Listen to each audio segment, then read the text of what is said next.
So Dean Helsley is going to be essentially providing you with a bit of information on what's been decided, and then we'll open the room for questions. Okay? Good afternoon, everyone. When I first spoke with you about the events that were reported about the CUS-sponsored Frosh activities a week ago, I indicated that, of course, we take these matters very seriously and that we would be undertaking several steps in response to these events. The first is that we would be investigating the matter fully and taking appropriate disciplinary actions. The second is that we would educate our students about the harm associated with such behaviors. And the third is that we would take measures to ensure that such activities or such events do not happen again at Ubyssey.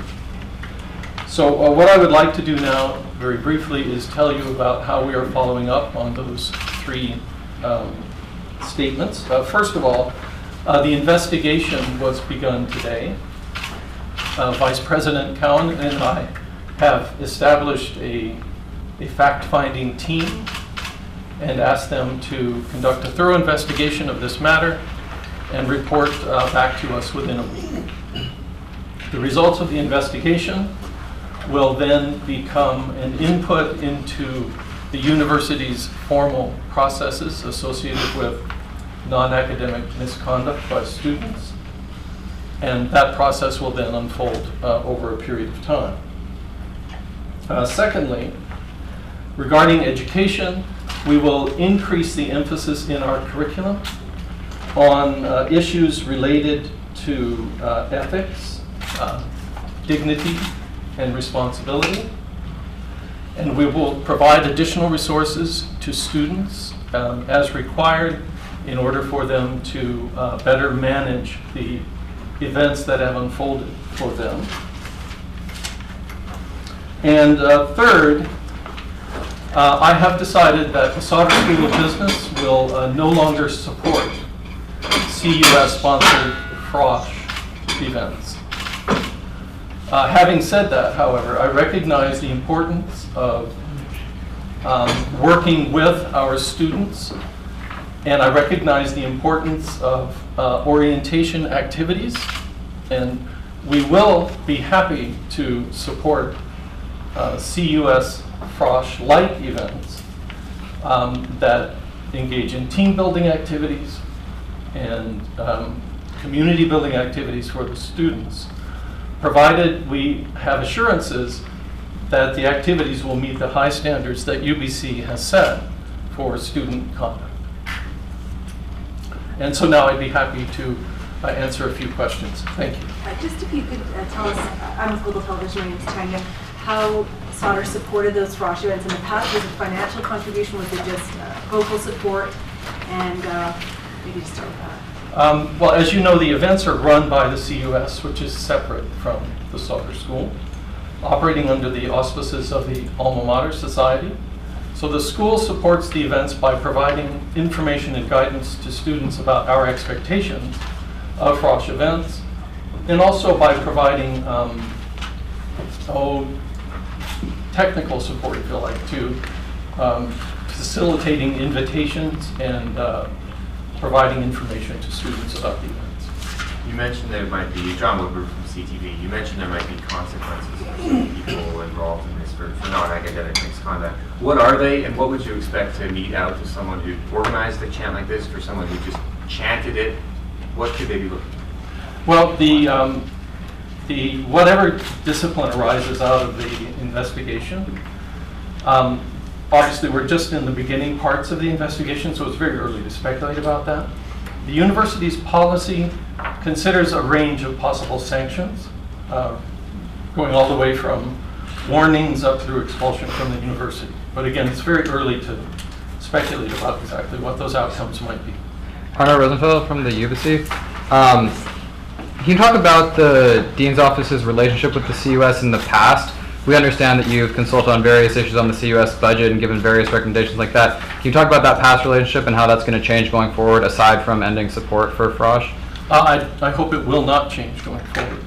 Like all faculties at the university, it's extremely important for us to work collaboratively with the students and with the student society. And we certainly intend to continue to do that in the future. Kevin Jers from the Canadian Press. I'm just kind of wondering if you actually think that this is going to change things. I remember 23 years ago there was an incident down at Place Vanier with some students from one house writing some inappropriate letters to some other students, female students. You know, we had much of the same thing, debates in classes here. We had, you know, some of the students were disciplined. That was 23 years ago. That was in 1990. Obviously, I can't speak to the events that happened then. All I can tell you is that the events that were reported about the Frosh Week activities here are completely inconsistent with our values as an institution, and that we take them very seriously. Dean Johnson from CBC. Some of the students, speaking about values in the school, some of the students we've spoken to today who were on the bus or are volunteering with the Frosh Week have said things like, well, it was, you know, it was nighttime, things get crazy, and sort of shrugging their shoulders at what had happened at the school. What concerns you about that attitude among your students? Well, again, we take this matter very seriously. Providing a safe and supportive environment for students to learn in is a key objective of the university.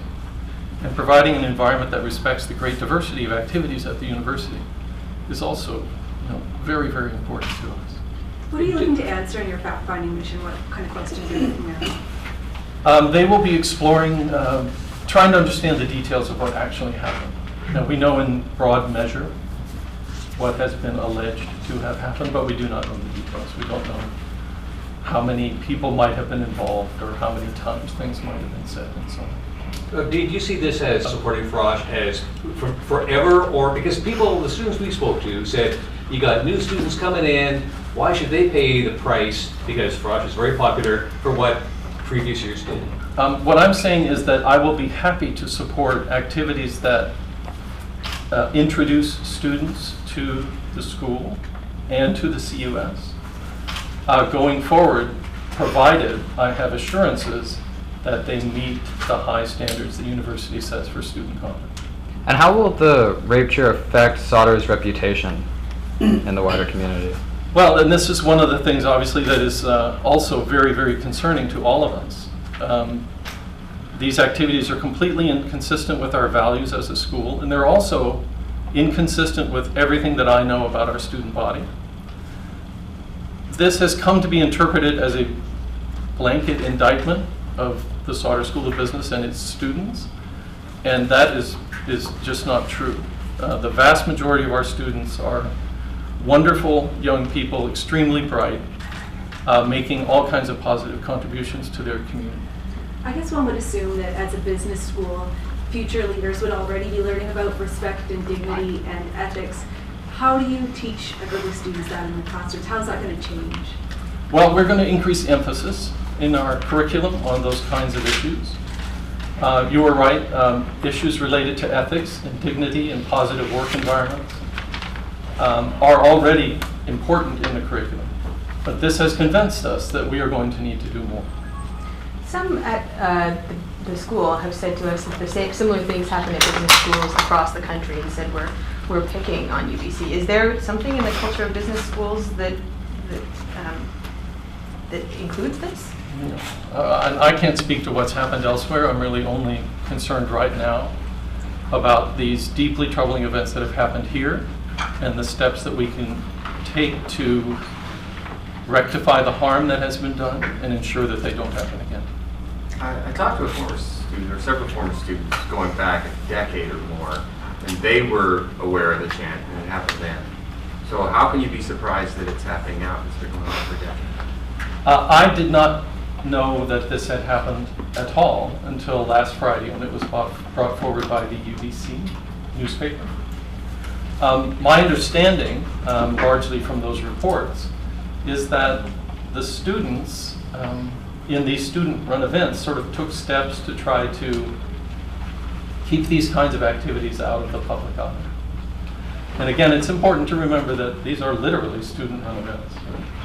The CUS is quite separate, although obviously closely related to the Faculty of Commerce, the business school, the Sauder school. It's a distinct entity. Have you heard from former students now in sort of professional capacities?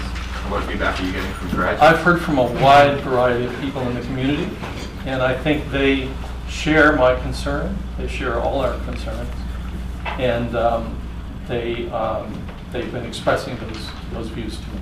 Is there any concern this will affect fundraising? This school oversees some of the biggest financial backing. Well, that's not anything I would consider right now. I'm really focused on trying to take steps to rectify whatever harm has been done here, and take steps to ensure that nothing like this ever happens again. Have you been in contact with your counterparts in other universities discussing this matter?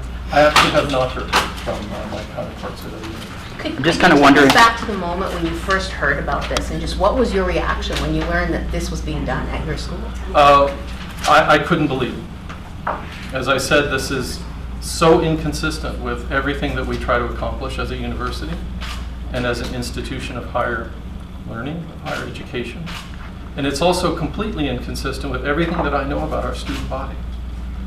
If you had a chance to meet our students, and I believe you probably have met many of them, I know that you would find them as I have found them, which is to be incredibly bright, energetic, young people who want to make a positive contribution to society.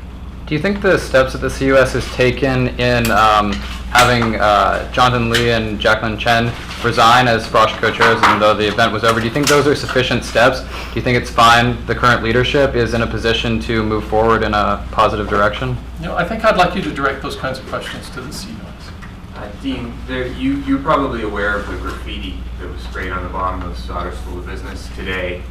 What do you make of that? Well, it's obviously very troubling. And I guess what I feel is that people are expressing their indignation over these events, and I share those views. I was very saddened to hear what had happened early this morning, but I understand that people are upset. Is there going to be any consequences for the people that did the graffiti? I have absolutely no information about those matters. And what's happened to the graffiti since? My understanding is that the building has been repaired.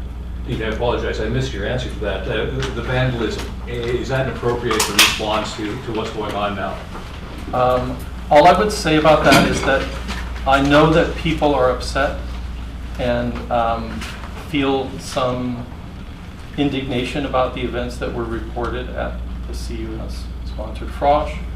I share those concerns, but of course I was very saddened to see the building analyzed this morning.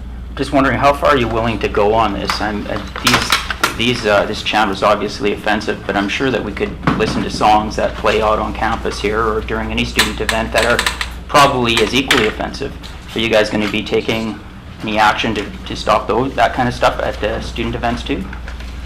We expect all student events to meet the university's code of conduct, and we expect them to meet the high standards for appropriate behavior that are part of the university.